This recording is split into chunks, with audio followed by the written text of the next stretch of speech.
Mbak Supaniatin. Terus sing apa loro aku nyuwun dijenglengke, Nduk. Nggih. Sapa? Nyuwun dateng Mbak Rizky aing Nandautami. Nek dijenglengke ya ngger nggo tangga sumuk, siap. Yo, Mbak Rizky diaturke. Monggo. Monggo, Mbak.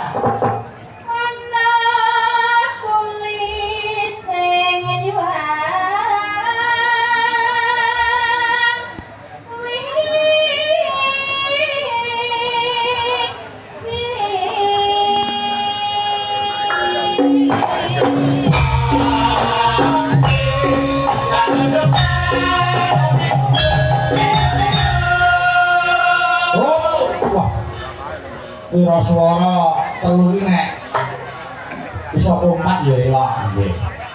Tur dasare wareg. Nah, piye ta?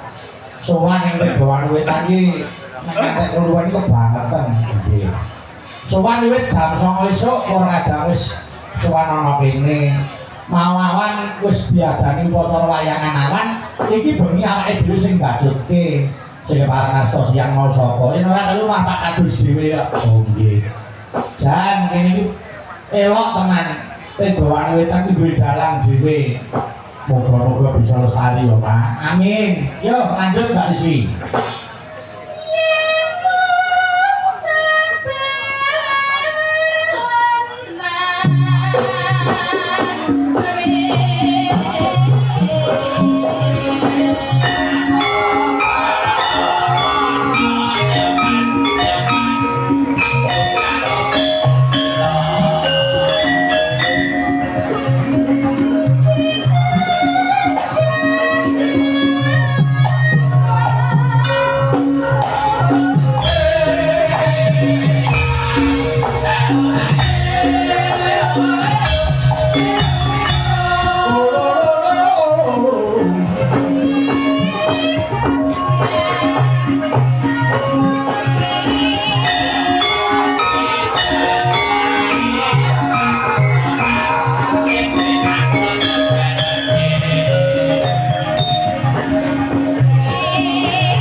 Thank